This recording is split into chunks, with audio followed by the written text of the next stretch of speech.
Nos toca revisar ahora el caso de Tacaricabaj, ¿no? Prácticamente cruzando la frontera de México, el río Suchiate. A pocos kilómetros se encuentra la ciudad de Tacaricabaj. Esta se localiza un poco más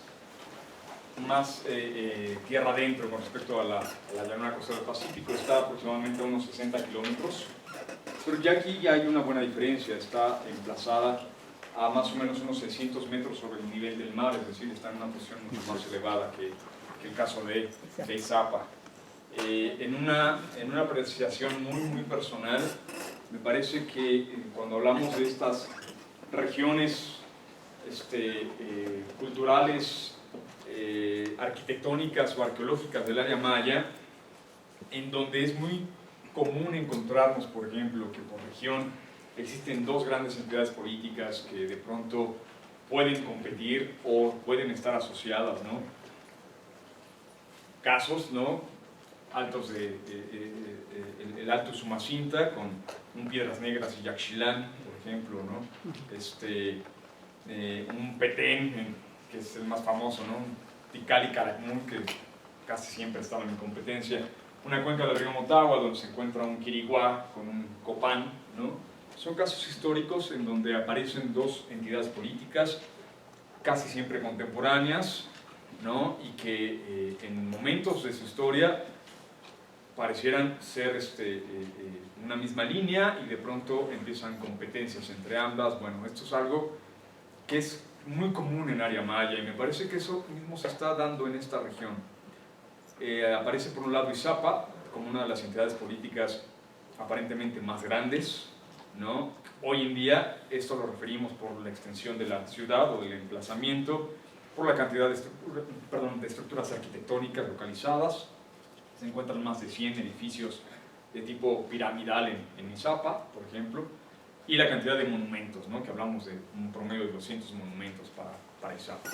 El caso Tacaricabaj es prácticamente lo mismo, igual, un asentamiento de grandes dimensiones, con un montón de monumentos, ¿no? Y que nos hablaría por la presencia de muchos materiales que también participó activamente en estas rutas de intercambio comercial, ¿no? Que lo dominó, redistribuyó y que, sin que sepamos la historia exactamente entre ambas entidades políticas, si fue de cooperación o fue de competencia, pues bueno, las dos entidades políticas están muy cercanas y pareciera ser que existió algo importante, al menos en este cinturón de la llanura costera del Pacífico, ¿no? Separada solamente por un gran río, que es el río Suchiate, acá, Izapa, y ahora Tacaricabaj.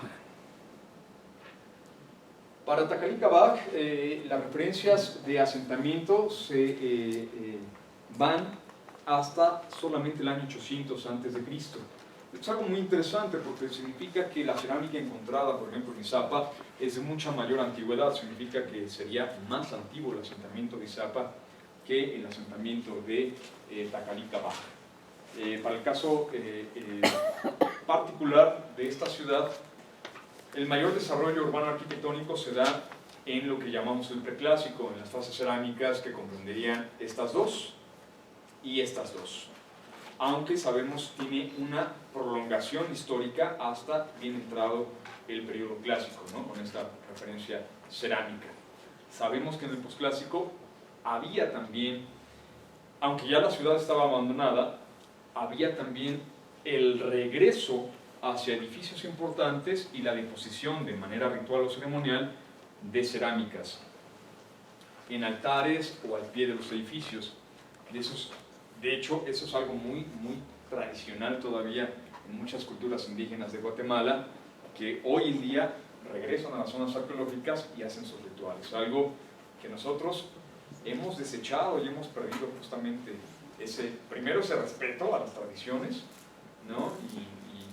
Y ese principio de entender que si alguien son herederos directos de esto, son más los grupos indígenas que nosotros, ¿no? en ese principio.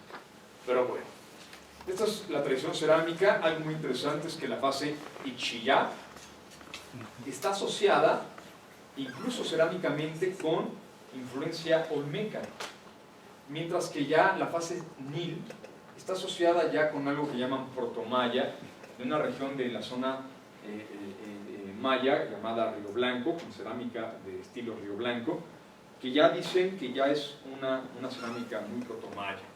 Ya las fases Rocío, que seguramente conoce bien Claudia, y la cerámica Ruth, tendrán ya una secuencia importante de preclásico, pero en donde se vincula ya casi con patrones culturales y sociales completamente mayas, ya sin ningún tipo de influencia aparentemente olmeca.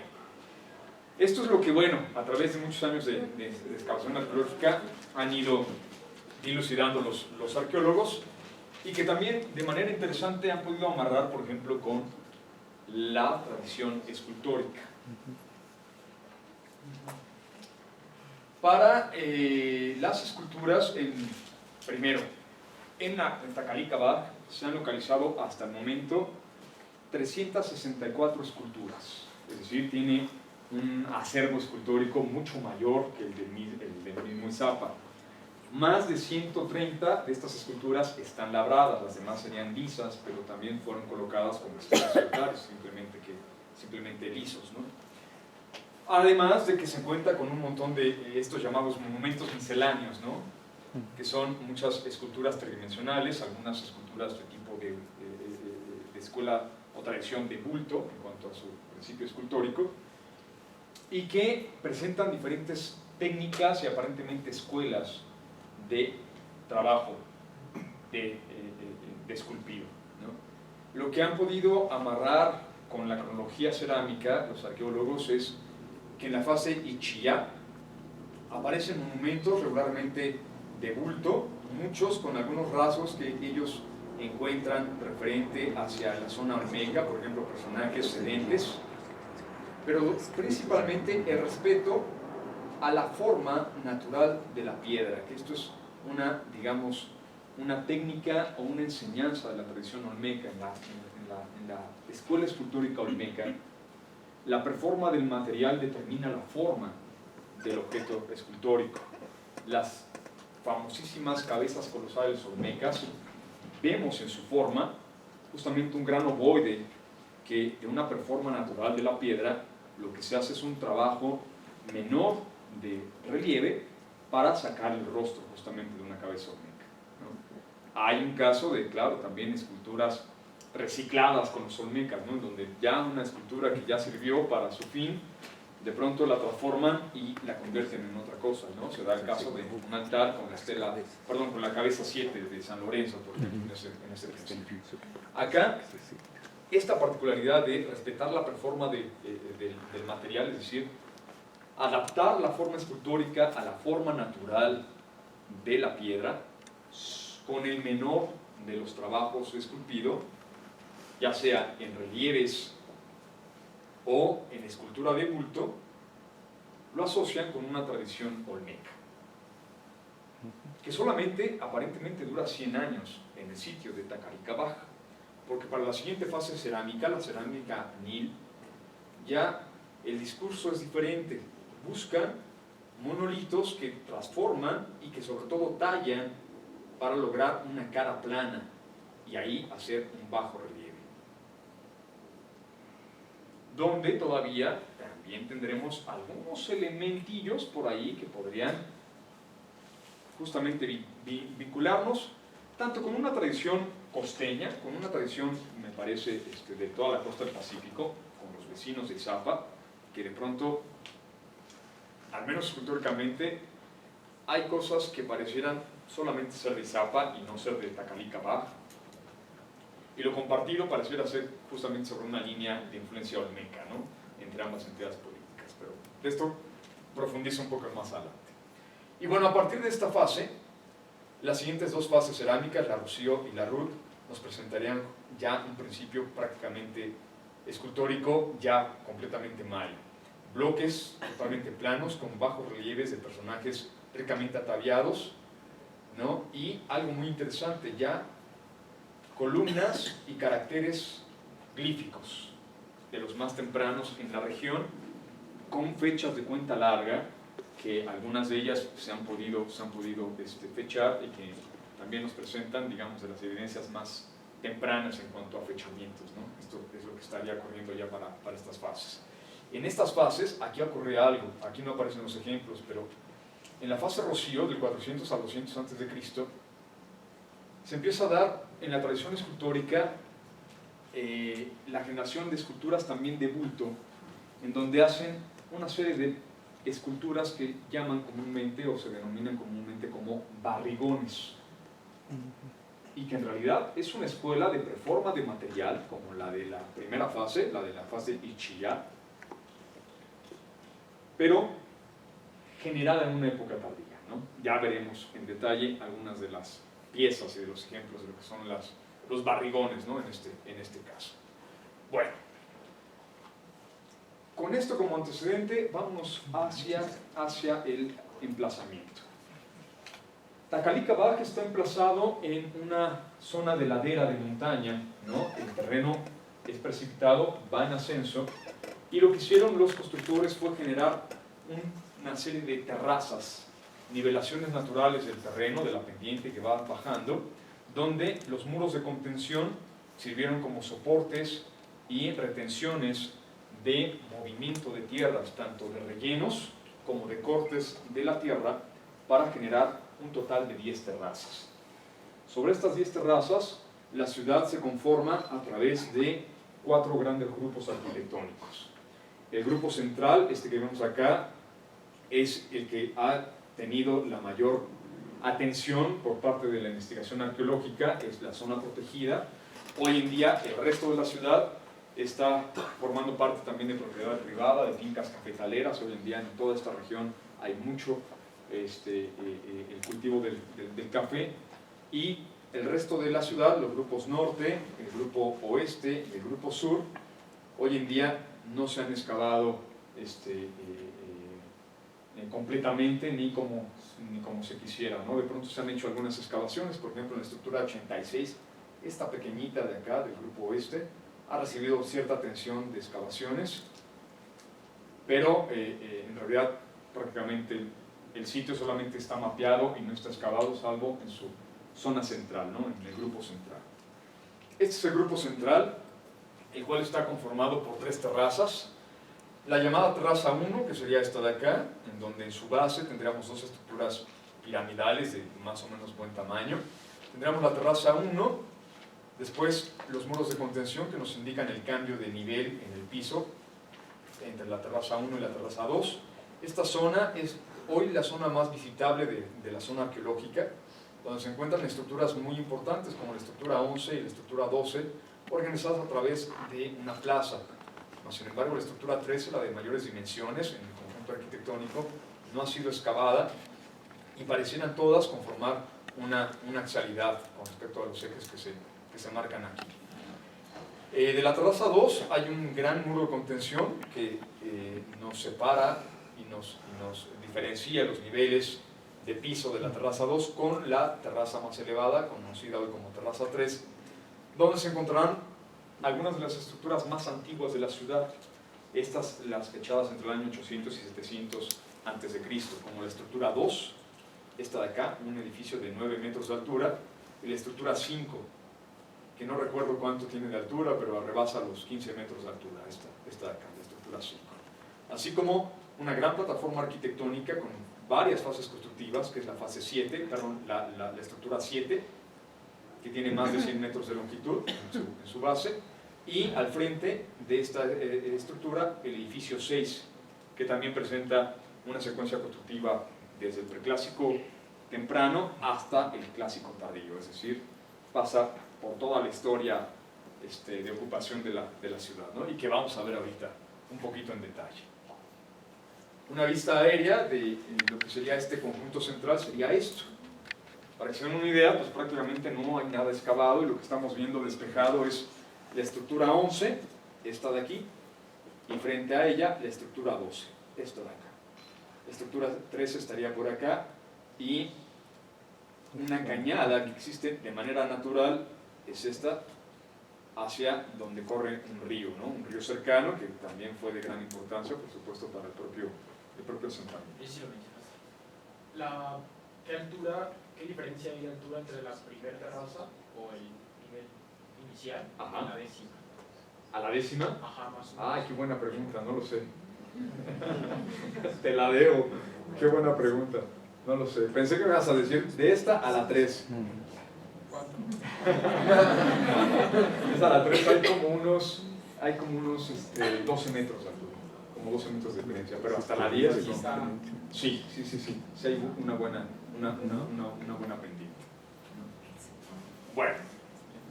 Todo lo demás, por ejemplo, se alcanzan a observar aquí como un montículo de vegetación elevado, ¿no? Como un pequeño chipote. Justamente esto constituye la estructura 5. Esta de acá.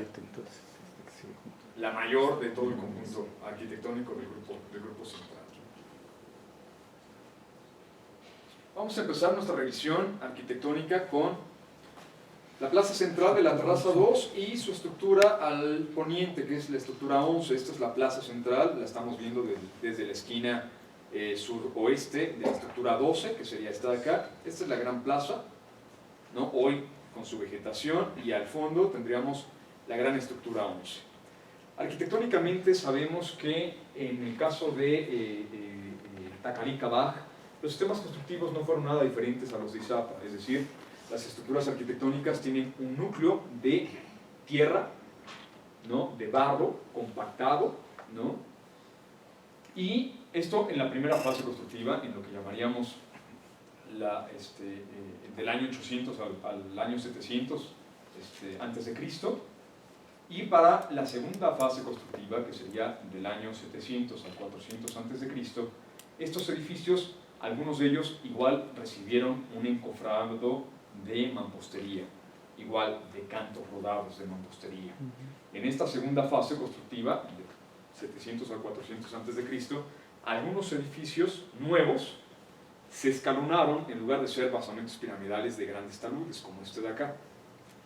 Y en el caso particular de la estructura 11, recibió hacia el clásico tardío una renovación arquitectónica solamente de su escalera, que se distingue porque ya para el clásico tardío los constructores emplearon grandes bloques de cantos rodados, sobre todo para renovar las escaleras de las edificaciones, como lo vemos acá. Una escalera que estuvo renovada en el edificio hacia el clásico tardío, mientras que el basamento piramidal es un basamento piramidal de tierra compactada. No se alcanzan a distinguir los cantos rodados, pero estuvo encofrado con cantos rodados, respetando el ángulo de reposo natural del material, que como pueden ver es muy suave. El ángulo de la estructura es muy suave. Es, al igual que en la tradición de Izapa y del área maya, es muy común encontrarnos la presencia de esculturas al frente de los edificios, viendo hacia la plaza, algunas de ellas marcándonos un alineamiento como esta de acá, el eje central, o coincidiendo, por ejemplo, con los ejes de los extremos finales de la propia escalera, con la presencia de estas dos estelas. Sabemos que algunos elementos escultóricos fueron removidos de sus edificios originales de épocas tempranas, como del 800 a.C., y colocados en proyectos arquitectónicos ya del clásico tardío o del clásico temprano, ¿no? Entonces también aquí hay una dificultad cuando tratamos de fechar un edificio asociado directamente con un elemento escultórico, porque no siempre pueden ser contemporáneos, ¿no? Entonces siempre será necesario hacer una excavación arqueológica y encontrar otros elementos que nos puedan definir y distinguir las cronologías y las fases de construcción. Seguimos con la misma plaza de la terraza 2, y del otro lado, justamente la vista está desde la estructura 11, y del otro lado tendríamos la estructura 12. La estructura 12 es una gran plataforma construida en el clásico tardío, es decir, se construye entre el año 400 y el año 200, 400 antes de Cristo y 200 después de Cristo. Es una gran plataforma que ya presenta intencionalmente ya cuerpos escalonados. El núcleo seguirá siendo de tierra compactada, de barro compactado, encofrando con grandes cantos rodados, no tan grandes como los del clásico tardío, como los de la escalera que acabamos de ver, pero de buen tamaño, encofrando justamente los paramentos verticales que constituyen los cuerpos escalonados del edificio, así como la presencia de taludes centrales por las 4 fachadas o las 4 caras del basamento piramidal, que esto sería también algo muy, muy intencional. Pareciera, y solamente lo expongo así como para que haga ruido, ¿no?, que ya hay una tradición constructiva muy similar a la que está apareciendo, por ejemplo, en la zona nuclear del Petén. Sitios como Nacbeo, el Mirador, de la cuenca del Mirador, presentan basamentos piramidales escalonados, donde en la parte central de su fachada hay un gran talud que cubre más de 2 cuerpos de este basamento piramidal, ¿no?, y que son como muros de contención. Esto a una escala mucho menor, este es un edificio que no tiene más de 5 metros de altura, está apareciendo igual. Estos cuerpos escalonados van de esquina a esquina, de un lado al otro, y en su parte central están interrumpidos por un gran talud, ¿de acuerdo? Eso es lo que está ocurriendo, de manera muy semejante. Hoy en día, bueno, esto es algo maravilloso, ¿no?, que el gobierno guatemalteco ha instalado altares modernos para que los grupos indígenas se sigan acercando, y no indígenas, porque ya saben que luego se van a cargar de energía y cosas de esas, porque se acerquen y que sigan haciendo sus tradiciones rituales y ceremoniales, ¿no?, asociados con las propias edificaciones, aquí al eje de la estela que marca el centro de todo el edificio, de todo el conjunto arquitectónico, ¿no?, y aquí un altar moderno en donde pueden ahí quemar copal, ofrendar, ¿no? De pronto no es muy común, pero dicen que hasta hay sacrificio de gallinas, ¿no?, ahí en la región, por lo tanto hay que ser valientes. Hoy el edificio lo encontramos así en su fachada. Aquí tendríamos en las esquinas los cuerpos escalonados. Prácticamente casi la mayor sección de la fachada es un gran talud que vemos acá, y solamente la parte central está interrumpido este talud por la presencia de la escalera que nos permite llegar hacia la cima, donde se presume aquí debió existir un templo, hoy perdido, pero de materiales perecederos, que coronara al gran basamento piramidal. La particularidad es la presencia de 6 elementos escultóricos asociados en su fachada y dispuestos de una manera muy ordenada y equidistante, cada uno de ellos sobre la fachada de este edificio, viendo hacia la plaza, por supuesto. Los primeros 2, los de los extremos, vamos a ver de los extremos hacia el centro, corresponden al monumento 8, el de la izquierda, y al monumento 5, el de la derecha. Por principio escultórico, pertenecerían a esta fase del año 800 al año 700 a.C., es decir, esta escultura completamente olmeca, ¿no?, que aparecería en este momento. A ver si lo alcanzan a distinguir, ¿no? Aquí se ve un personaje que en realidad es como un barrigón. Aquí está la cabeza, su gran abdomen y sus brazos, que están pegados justamente hacia su abdomen. Y justamente, como acabo de escuchar por aquí adelante, está dentro de las fauces de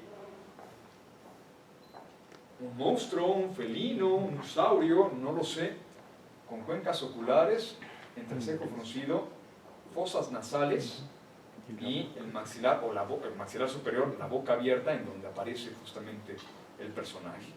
Lo interesante es que vean la forma del monolito, que es la forma natural, lo que llamamos la preforma del material. Y entonces lo que están haciendo en la escuela escultórica de Tacalica, como ocurre en otras escuelas escultóricas de Mesoamérica, insisto, la Olmeca, por ejemplo, es hacer un pequeño trabajo de relieve para sacar los elementos arquitectónicos, perdón, los elementos escultóricos en un bajo relieve que, digamos, da la misma forma del material, ¿no? Se están apegando mucho a la forma del material.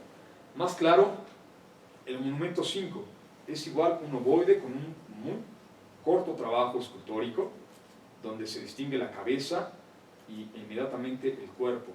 Se trata posiblemente también de un batracio, ¿no?, en una posición sedente. Los siguientes 2, hacia la parte media, más o menos media de cada uno de los extremos de las fachadas, serían los monumentos 65 y 67. El 65 es una gran cabeza colosal, de estas que nos gustaría llamarla olmeca, no lo es, ¿no? Pero que presenta en la misma tradición olmeca primero una preforma de material, un ovoide, después una incisión sobre la frente que nos separa lo que sería el tocado, y después la parte del rostro. La particularidad es que, bueno, las cuencas oculares presentan los párpados cerrados, ¿no? Que es también algo muy típico ya en estas cabezas colosales que aparecen en la región, que muchos de estos personajes presenten los ojos cerrados, que se ha interpretado que posiblemente son representaciones de sacrificados, de personajes ya muertos, entre otras. Y que, bueno, aquí lo que nos falta un poquito sería la referencia acerca de la parte central de su rostro, ¿no? Del otro lado, el monumento 67 es lo mismo que el monumento misceláneo 2 que vimos en Izapa. Prácticamente es el mismo discurso iconográfico. Hablamos de una cabeza con los ojos cerrados, posiblemente un elemento flamígero, como un cobrecejas flamígero encima de los párpados. Aquí vendrían las fosas nasales, y esto sería la maxila superior abierta, por supuesto, en donde en el nicho que se forma por la apertura de las fauces aparece un personaje sedente. La diferencia es que este personaje levanta su brazo derecho y está sujetando algo sobre su mano, ¿no? Que aparece como en una posición más dinámica, totalmente quieto, ¿no? o pasivo, ¿no? Que sería la gran diferencia. Estas otras dos esculturas también se presumen son de esta fase temprana. Hablamos del año 800 a 700 a.C. en cuanto a las referencias de escuelas escultóricas olmecas. No sabemos aquí si estas esculturas ahí fueron colocadas desde su origen o si estaban en algún otro lado y después fueron removidas y finalmente colocadas en un edificio que es más tardío. Esta es la parte interesante, que no son contemporáneas las cuatro esculturas que acabamos de ver por la escuela escultórica que presentan con el edificio, con la cronología del edificio, que ya es después del 400 a.C. Después vienen otras dos esculturas que a mi gusto son exquisitas e impresionantes. Monumentos 66 y 68. Igual, con una performa del material, aunque estas están fechando contemporáneas con el edificio. La de la derecha nos presenta la cabeza de un saurio, donde es más que claro la cuenca ocular, las líneas de colmillos del maxilar superior, del maxilar inferior, la boca cerrada, pero que la misma performa del material nos está dando justamente el esquema de cómo dibujamos o cómo esculpimos la cabeza del saurio. La particularidad es que la cabeza está erguida. Y simbólicamente yo me atrevo a interpretar que deberíamos pensar que entonces el cuerpo del saurio va por debajo del edificio. Y que entonces el mismo lomo del saurio es simbólicamente la representación del soporte o la cimentación del edificio. Por lo cual como los altares de Izapa, el caimán o el cocodrilo nos está representando que debajo de este nivel se encuentra el nivel acuático del inframundo, y que el nivel de la plaza, claro está, sería el nivel terrestre, en donde se está desplegando la arquitectura. Del otro lado, su contraparte, aquí, también flanqueando la parte central del edificio, aparece un batracio, una rana o un sapo, me parece que es un sapo toro, el cual también, a través de una preforma de material, nos estaría indicando posiblemente la salida justamente de la tierra de este sapo. Recordemos, los batracios tienen la peculiaridad de enterrarse bajo tierra cuando es época de secas, y ya cuando hay época de lluvias de pronto salen de la tierra, emergen del inframundo, ¿no? Entonces podrían también generarnos este vínculo. Lo muy interesante de esta pieza es, observen esto, o sea, empleando la preforma del material, aprovechan la manufactura en la talla escultórica para aquí formar el rostro, la cabeza del sapo, y esto es la gran papada que inflan, ¿no? Cuando croan, ¿no? Es una escultura, bueno, las dos son de una manufactura exquisita. Patricia. Es que me parecía que tenía también cara como cabecita como de tortuga. Pues podría ser, pero tiene las patas, ¿verdad? sí, pero aquí no tiene caparazón. Pero el caparazón estaría abajo. No, porque aquí están las patas traseras. Sí. Las ancas, ¿no? Las ancas traseras. Bueno, y claro, por supuesto, fuimos del extremo hacia el centro porque el platillo fuerte se encuentra en el centro, por supuesto. Ahí se localiza la estela 5 de Takalik Abaj. Una estela exquisita que está asociada con un altar. El altar está liso, pero es un altar típico cilíndrico, ¿no? Es un disco, es circular, pues, y sobre el eje de la escalera, y marcándonos el eje central de todo el edificio, aparece sobre el primer escalón de la escalera, ahí aparece la estela 5 de Takalik Abaj. La estela es muy interesante porque nos presenta una imagen que además es compartida para el clásico tardío en otras regiones de Mesoamérica. Por ejemplo, la estela 1 de Nakbe, para aquellos que estuvieron acá en el curso o los que conozcan, ¿no? La estela 1 de Nakbe presenta a dos individuos de pie que están pareciendo conversar o al menos vincularse en la imagen de la estela. Lo mismo está apareciendo acá y es algo muy común en las estelas del preclásico tardío en el área maya, que en la estela aparezcan dos individuos de alto rango que están interactuando. La gran diferencia con la de Nakbe es dos columnas de cartuchos glíficos. Lamentablemente no se han podido leer, ¿no? Por este principio de que no es totalmente maya la escritura, ¿no? Que tampoco es como que totalmente mijezoque y bueno, todo el problema que existe hoy en día, pero que al menos los dos cartuchos glíficos, las dos columnas glíficas arrancan con fechas calendáricas de cuenta larga, que sería muy interesante. Una de ellas, la más tardía, nos da el año 126 después de Cristo, y la más temprana da o la fecha 83 o 103 después de Cristo. ¿Qué se interpreta hoy en día? Que es muy posible, por el tipo de indumentaria, el atavío que presentan los dos personajes, que lo que se está representando es un cambio de poder o una herencia de poder. Que un gobernante temprano, posiblemente del año 103, como posible fecha de ascenso al trono, al morir, simbólicamente le está heredando el poder al siguiente gobernante, el del año 126 después de Cristo. El más, digamos, el más viejito, el más temprano, es el de la derecha.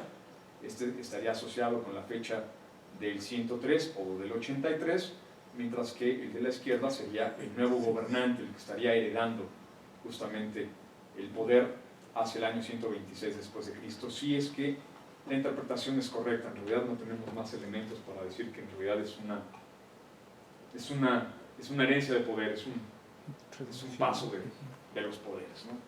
Pero ya aparecen gobernantes, ¿no? En una posición muy clásica, las piernas de perfil, el torso frontal, con los brazos flexionados, apoyados sobre el pecho y sujetando un elemento que está asociado con el poder, con el gobierno. El rostro de perfil y un tocado que en los dos casos está un tanto erosionado, y se presumiría que en la parte superior, en esta sección, podría bien venir la imagen de un ancestro o de una deidad que estuviera observando justamente el evento que aparece en la parte inferior. Una gran particularidad es que para este momento escultórico, después del año 400 antes de Cristo, ya estos elementos están siempre enmarcados, es decir, hay un marco perimetral que rodea a la escena central, ¿no? Y habrá otros elementos interesantes, como por ejemplo estos, que hay una faja y llevan como ornamento de la faja una cabeza, a lo mejor de una deidad, con tres hachuelas colgantes. Lo mismo ocurre con este. Lo que pasa es que esta serpiente que aparece acá, la que está sujetando el personaje, cubre el rostro de la máscara de adorno de la faja, ¿no? Pero aquí se ven las tres hachuelas. Este elemento no lo pierdan de vista, o más bien no lo olviden, para lo que vamos a ver más adelante. Lo que sí sería muy curioso sería entender qué es esto, ¿no? Exacto, parecen patines, pero no lo sabemos. Hacia el costado derecho, bueno, en ambos costados la estela también presenta a otros personajes. En el lado derecho aparece un personaje que se presume es este mismo, que se encuentra sedente sobre un trono tetrápode, como los que acabamos de revisar frente al edificio 11, o el que veíamos asociado al juego de pelota en Izapa, ¿no? ¿Qué edificio estamos ahorita? En el 12. Sí. Seguimos en el 12, terraza 2, grupo central. Justamente es la estela al centro del edificio. Gracias.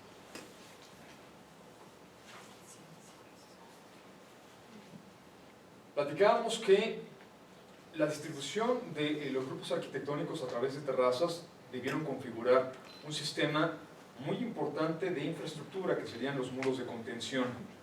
Estos muros de contención implican la generación de terrazas totalmente niveladas, superficiales, que la transforman a través o de cortes en el propio terreno, es decir, deben de cortar para formar un escalón, ¿no? O en algunos casos rellenar para evitar justamente un derrumbe. Se encofran estos muros igual con cantos rodados, usando aparentemente solo un mortero a base de lodo. No están usando morteros de cal, ¿no? Es demasiado temprano y en la región como que no hay, ¿no? No lo usan. Morteros de cal.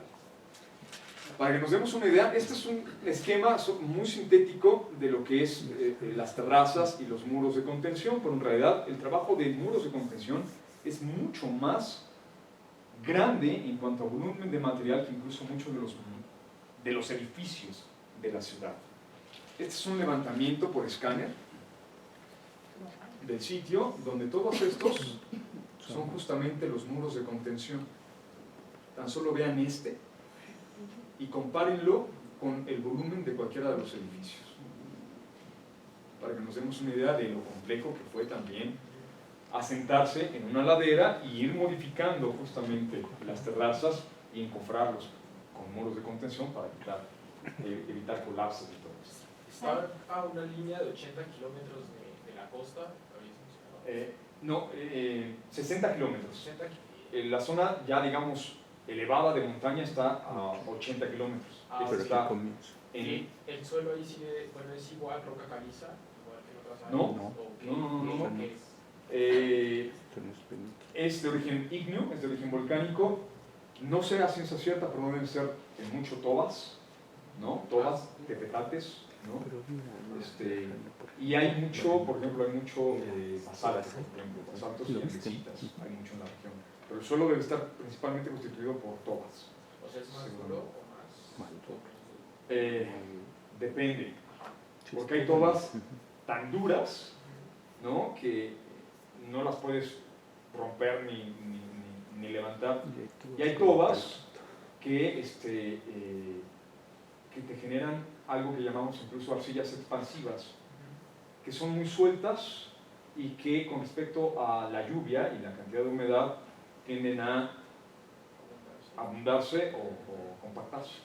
O sea, no me sé ese detalle específico para Tacalica Baja, pero deben ser tobas. Y no sé qué tan duras sean esas tobas de la región. ¿Y los basamentos que son igual? Los basamentos, perdón, los monumentos son de basalto. Sí, todos los monumentos, tanto de Izapa, perdón, nunca lo mencioné, tanto de Izapa como de Tacalica Baja son basaltos. Todos son basaltos. Es un dato que acabo de escuchar de la arqueóloga que está trabajando en San Lorenzo, donde hacen un cálculo de la cantidad de material que tuvieron que mover para ubicar que es superficie plana, y habla de la misma cantidad de masa que se necesitó para la construcción de la pirámide del Sol. O sea que, y esto es más o menos tamaño igual, ¿no? De hecho es mayor el de San Lorenzo. Sí, eso Eso, El sí, trabajo que hay en las terrazas. eso es algo bien importante, ¿no? La infraestructura supera en mucho, a veces, los trabajos de urbanismo y de arquitectura, ¿no? Los trabajos de infraestructura, los rellenos, las plataformas, los muros de contención, a veces los puentes, a veces, si recuerdan la clase de Huachactún, que veíamos el grupo A y el grupo B de Huachactún en aquel módulo 1, ¿no?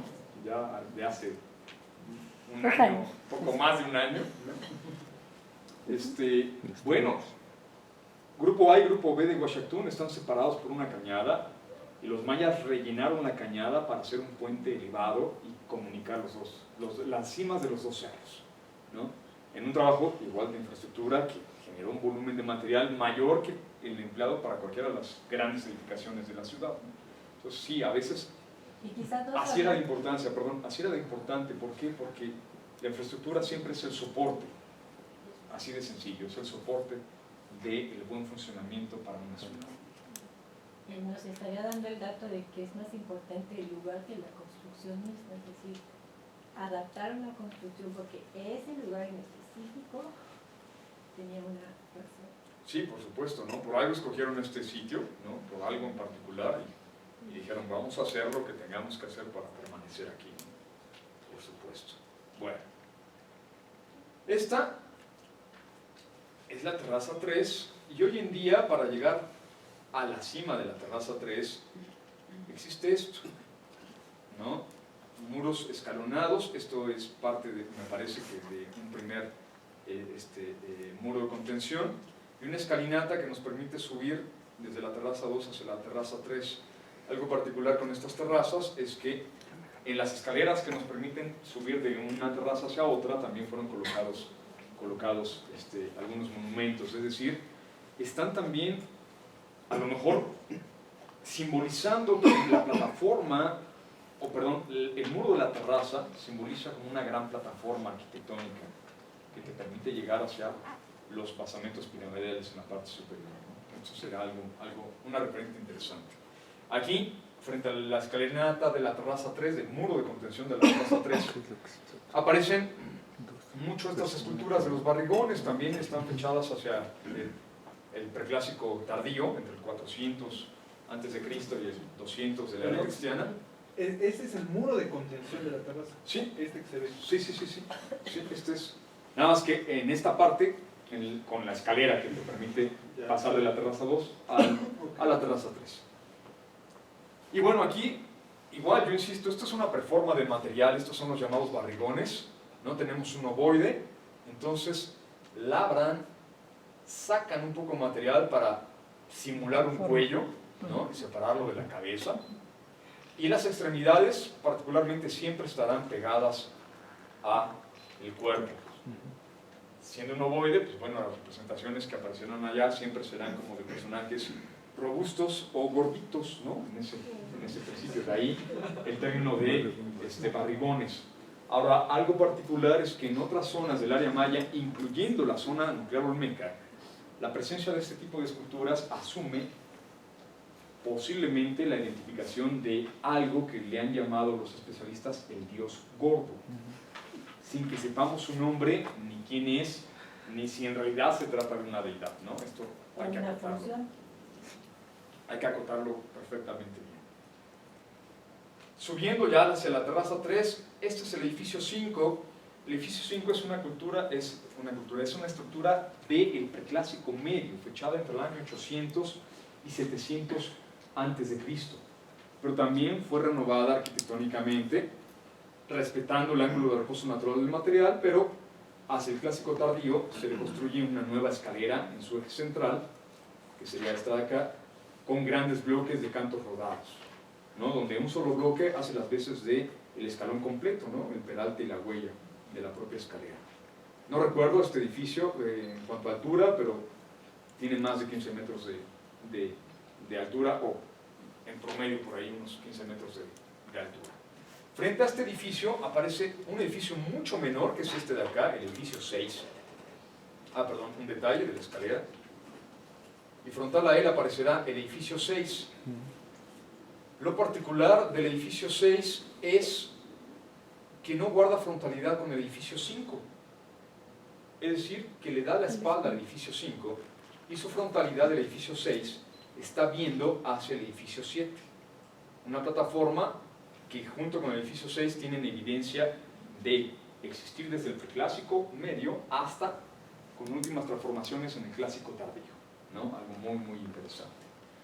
Este edificio 6 tiene la forma, ahora, como la vemos, muy similar a la del edificio 12, el de la estela 5, el que vimos aquí abajo. Es una plataforma alargada de un poco más de 60 metros de largo, presenta cuerpos escalonados en un primer nivel, con grandes taludes que cubren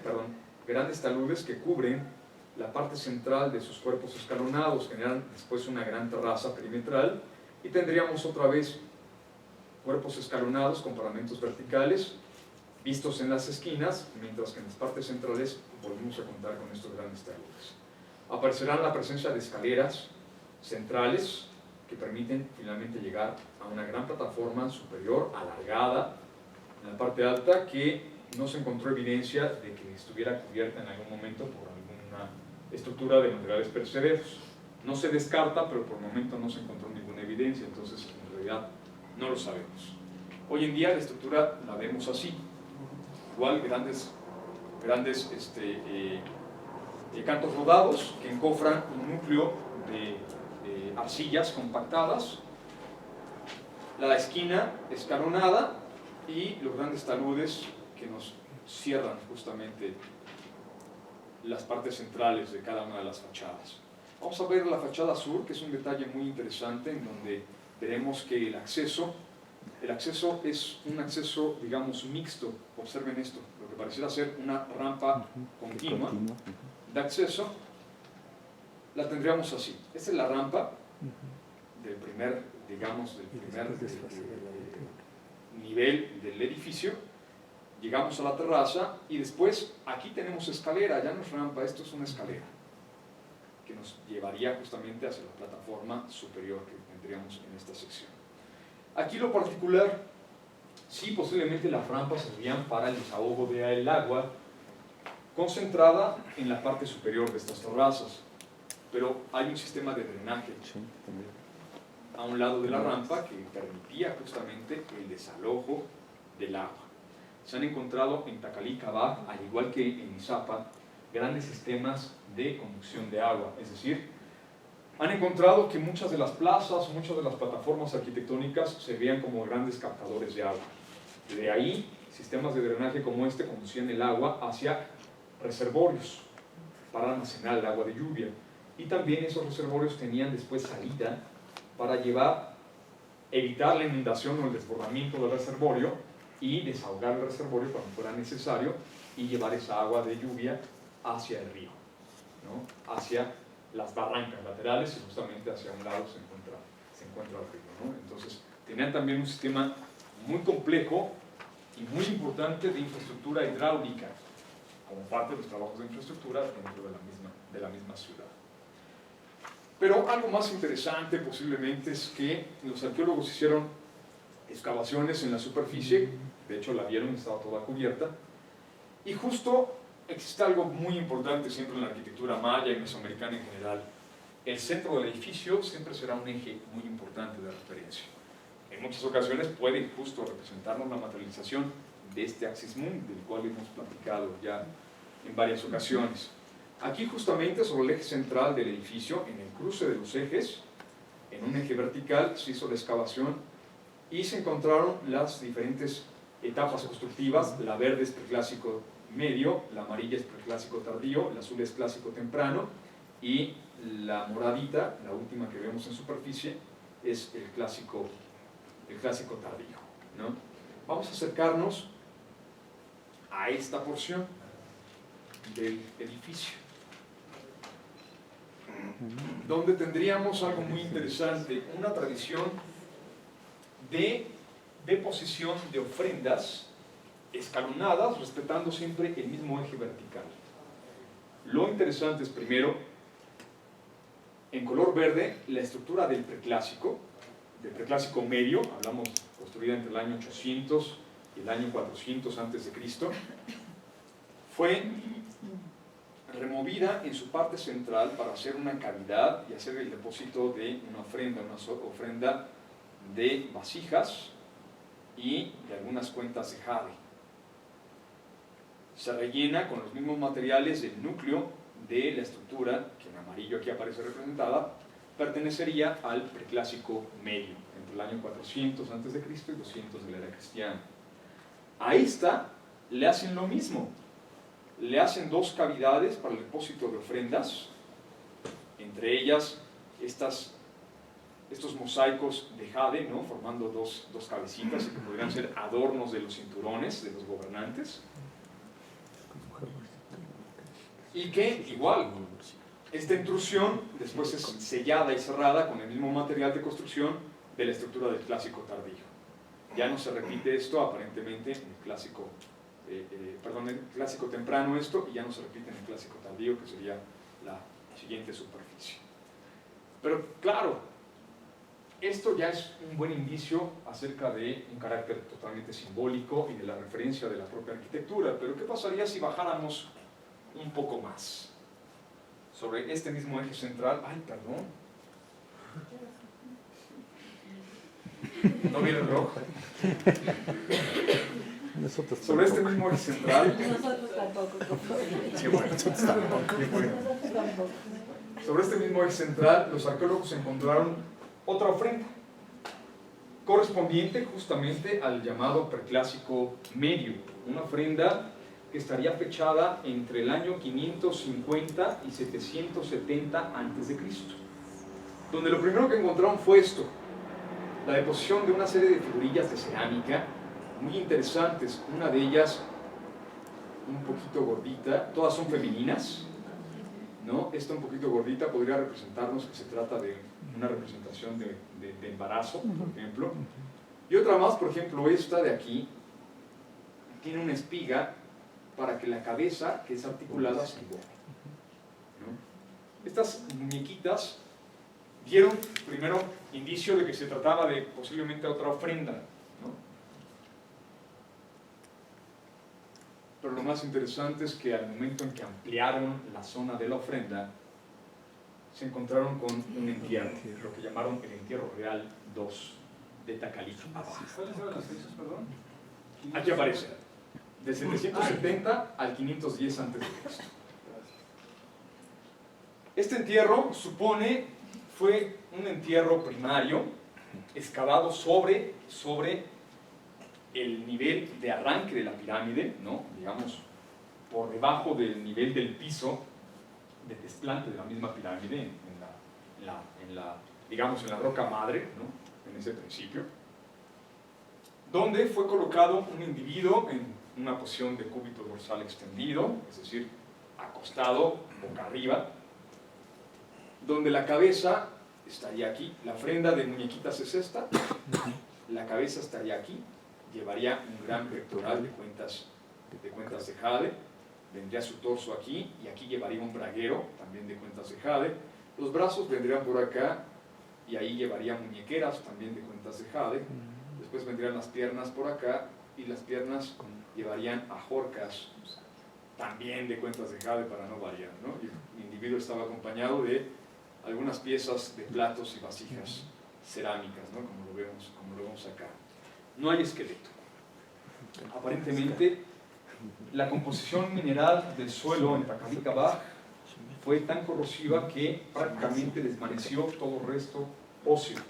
No se encontró ningún resto del esqueleto, ¿no? Pero se encontró justamente todo el ajuar funerario depositado naturalmente por la pérdida de los restos óseos, ¿no? En el lugar exacto en donde iba. De ahí el dibujo reconstitutivo de lo que sería el entierro.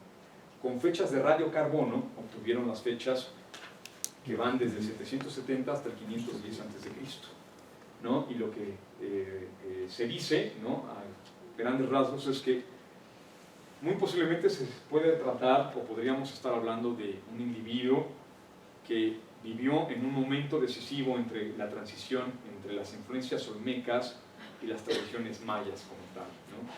Su ajuar funerario y posiblemente la deposición del individuo nos indicaría más una tradición más maya que, por supuesto, olmeca, pero también de los olmecas no tenemos mucha evidencia de entierros, ¿no? Más que el de la tumba de la venta, ¿no? Detalles como los cientos de piezas, de pequeñas piezas tubulares de jade que se emplearon para las muñequeras, por ejemplo. O el más exuberante, pectoral, que también una serie de cuentas tubulares, más placas, más algunas piezas excéntricas, ¿no? Esta como engancho, como un colmillo o algo así, formaron el pectoral. De aquí, de estas piezas, se destaca la central, que se presume es una hachuela transformada, donde le dan una cierta forma en la parte superior para figurar la imagen de un sopilote o de un buitre, y que la interpretación es que podría ser ya un símbolo muy temprano del título de Ahab, es decir, gobernante en maya. Si esto es así, pues bueno, esta es una de las tumbas mayas más tempranas que existen del área maya y localizada en la costa del Pacífico de Guatemala. Para aquellos que siguen diciendo, no, que los tezoquianos, que... Bueno. Frente a la estructura 6 aparece una gran plataforma arquitectónica conocida como la estructura 7. También tiene evidencia de construcción desde el preclásico medio, y sus últimas modificaciones se hacen en el preclásico tardío. Una plataforma alargada que presenta dos estructuras en la parte superior, una hacia el norte, una hacia el oriente, que están desfasadas del centro de la gran plataforma. Esta plataforma tiene más de 100 metros de largo, por lo cual fue una de las plataformas grandes e importantes dentro del conjunto arquitectónico. Ahí los arqueólogos igual hicieron excavaciones y encontraron, lo primero que encontraron fue algo muy curioso: la deposición de una gran cantidad de estelas, la mayoría de ellas lisas, que formaban diferentes alineaciones. De ahí que empezaron a hacer arqueoastronomía y empezaron a ver que las alineaciones de las estelas coincidían posiblemente con algunas constelaciones en específico. La deposición de un eje que vería hacia la Osa Mayor, presumen por la temporalidad de las propias estelas, podría corresponder con la influencia olmeca, es decir, del año 800 a 700 a.C. Y la corrección de este mismo eje con estelas que se fechan hacia el siguiente periodo ya maya, desde el año 700 a.C. hasta el 200 después de Cristo, harían una corrección del alineamiento en donde aparentemente las estelas estarían dirigidas hacia la constelación Draco y hacia su estrella principal, ¿no? Que se llama Dracoix o algo así, ¿no? Tengo una solera aquí. Draconis, ¿no? Draconis. Esa, mira. Algo muy interesante es que al pie de la estructura 7A, en este punto, se localizó la estela 13. Este es el momento, una fotografía del National Geographic, justamente en el momento de las excavaciones del hallazgo. La estela estaba fracturada en dos partes, como la vemos acá. Unida, la estela nos presenta una imagen muy abstracta, pero que se puede más o menos leer, a ver si me pueden seguir. Cuenco acular, maxilar superior, maxilar inferior y lengua bífida colmillo que sale de la comisura de los labios hacia un costado, por lo cual esta misma sección de la piedra formaría las fauces totalmente abiertas de este posible saurio, ¿no? Los arqueólogos inmediatamente interpretaron que esto se trataba de la imagen de una serpiente y que podría estar ligada justamente con la constelación Draco, que para los mayas podría haberse leído o interpretado como una serpiente celeste, ¿no? No lo sé. Lo que sí es muy interesante es que al pie de esta estela se encontró una gran ofrenda con más de 660 vasijas de cerámica, ¿no? Aquí estaría la estela, aquí está la deposición de toda la ofrenda cerámica, más muchísima obsidiana. Se encontraron de todo, desde navajillas de obsidiana, núcleos de obsidiana desgastados y puntas de flecha de obsidiana. Toda esta procedente de los Altos de Guatemala y de manera muy puntual de la fuente de El Chayal, una mina de obsidiana a una fuente de obsidiana que pareciera haber controlado el sitio de Caminal Cuyú en los Altos de Guatemala, que ya revisaremos su arquitectura, y que no solo haya de otra serie de vínculos y rutas comerciales importantes, ahora con los Altos de Guatemala, justamente hacia la zona del Pacífico, ¿no? Aquí aparecería esto. Y claro, debajo de la estructura, ¿no? A una gran profundidad, encontraron lo que se conoce como el entierro 1, perdón, aquí dice el entierro real 2, ¿no? El 2 es el anterior, este es el 1. Está fechado hacia el año 100 después de Cristo, es decir, aunque está dentro del núcleo de la estructura preclásica media, es una intrusión, es decir, cortaron, hicieron un foso para llegar hasta el piso, colocaron el entierro y después rellenaron por completo hasta construir la estructura 7A, este basamento piramidal. Ahí, justamente el momento de la excavación arqueológica, aquí los arqueólogos, y como en el caso del entierro anterior, del entierro 2, no se encontraron los restos óseos del individuo, pero todos los elementos que portaba justamente in situ. Se presume, esta fue la tumba del gobernante, ¿no? Se presume la colocación de una banqueta, después al individuo igual, acostado de esta manera, la cabeza hacia la parte del oriente, los pies hacia la parte, perdón, del poniente, los pies hacia la parte no, al revés, sí, la cabeza hacia el oriente, los pies hacia el poniente, ¿no? Y un exquisito ajuar funerario que lo acompañaba de vasijas y de cuentas de jade, en detalle algunas de ellas, por ejemplo el collar que llevaba sobre el cuello, las pulseras, ¿no? Y algunas cuentas de jade que estaban colocadas posiblemente en su pelvis y hacia las rodillas, ¿no? Asociadas más o menos hacia las rodillas. También la presencia de una mascarita de jade con hachuelas que seguramente portó en su braguero, y una que pudo haber sido, esta se encuentra aquí, ¿no? Que pudo haber sido a lo mejor parte de un pectoral que es en jade, en la talla de un pez, ¿no? Que se, con una incrustación, no me acuerdo de qué material. También se encontró un mosaico de pirita que formaba parte posiblemente de un pectoral de este personaje, no traigo imagen del mosaico de pirita, pero que pues bueno, sería parte de la indumentaria importante del personaje. Perfecto. Y ya, sí. ¿Podemos regresar Claro. a la anterior? ¿Una más? La del estudio arqueoastronómico. Creo que ahí es interesante, digamos, nada más así como propuesta. Si esto lo llevamos a todos estos centros, para mí son centros de altos estudios, entendemos la función, bueno, otra función. Y es una función que ya vimos la parte de ingeniería, de geología, o sea, todo lo que tuvo que intervenir para crear ese espacio, que ya es alta tecnología y alta ciencia. Sí, por supuesto. Y estos personajes que ocupan estos lugares emblemáticos, así de complejos, de interesantes, pues a mí se me antoja que son los premios Nobel, ¿no? O sea, honoris causa, ¿no? Es como otro enfoque, ¿no? Abrir como la posibilidad que no todos religiosos o eso, sino hay otro enfoque, el científico. Claro, por supuesto, pero Ahí está. por el momento Ahí lo que está, ¿no? O sea, digo, en este caso, es una propuesta. claro, en este caso, pues como hemos mencionado, ni siquiera sabemos si se trata siquiera de un gobernante, ¿no? O sea, por lo suntuoso del entierro y por la cual que presenta, presumimos que es un personaje importante y de alto rango. De ahí darle atribuciones de cualquier otra cosa, pues en realidad hasta que no tengamos la ouija o la esfera de cristal, El lugar pues, bueno, es un lugar importante. eso desde luego, por supuesto No que es sí. cualquier persona. No. Creo que eso no se está discutiendo en este caso.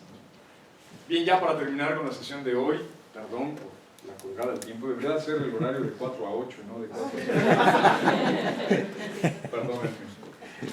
Pero es que si ponemos de 4 a 8 no vienen. Dicen, no, ya a las 7 me desocupo, ¿no? Sí. Aunque no es cierto, ¿verdad? Pero bueno. Ya para cerrar con el tema, este es el altar 48. Un altar que nos presenta justamente, ya para cerrar, la referencia de todo lo que hemos platicado de cosmovisión hacia un relieve, ¿no? Para verlo en detalle, pues bueno, está un elemento cuatrifolio, como se le llama en la bibliografía general, al centro del altar, donde aparece un trono y un personaje sedente. Del elemento cuatrifolio salen dos extremidades superiores con la cabeza de un lagarto de fauces abiertas, muy abiertas, y por la parte de la derecha las extremidades inferiores del mismo lagarto con una enorme cola que viene por acá atrás. La imagen sería así, ¿no? Tendríamos justamente el elemento cuatrifolio, que nos hablaría justamente de un principio básico de 4 rumbos cardinales, un centro. En el centro se encuentra el personaje de alto rango, el importante, aquí, sedente, y la referencia de que el elemento cuatrifolio es la superficie terrestre, que está soportada por el lomo del saurio mitológico, que separa al nivel terrestre del nivel acuático del inframundo. Y nunca olvidemos, por supuesto, la referencia de la montaña sagrada, el volcán Tacaná, que, entre otros volcanes de la región de la costa del Pacífico o elevaciones montañosas, por supuesto, la orientación hacia estos grandes elevaciones hace una recurrente hacia el principio de montaña sagrada, ¿no? en ese entendido. Y ahora sí. ¿Preguntas? Tal vez por eso el lugar, bueno, porque en un principio se decía que fue muy difícil la construcción de conjunto arquitectónico, entonces a lo mejor podría ser por lo mismo de la montaña. Por supuesto que tendría esa implicación entre posiblemente muchas otras, ¿no? Por supuesto. Los cuerpos de agua son observados como un axis mundi hacia el inframundo. ¿Qué pensamiento había respecto a los cráteres de los volcanes? Sobre todo estos que se ven. Lo mismo. Por ejemplo, una evidencia clarísima es que el Nevado de Toluca recibió N cantidad de ofrendas, haciendo referencia justo hacia la entrada hacia el inframundo, justamente desde el cráter del volcán, aparentemente, ¿no? Y lo mismo pasaría con un cenote, ¿no? No necesitas tampoco la gran montaña, sino el espejo de agua subterráneo por debajo del nivel, digamos, terrestre, del nivel de la Tierra, y sería prácticamente lo mismo. ¿Algo más? Millones de gracias por su tarde de viernes.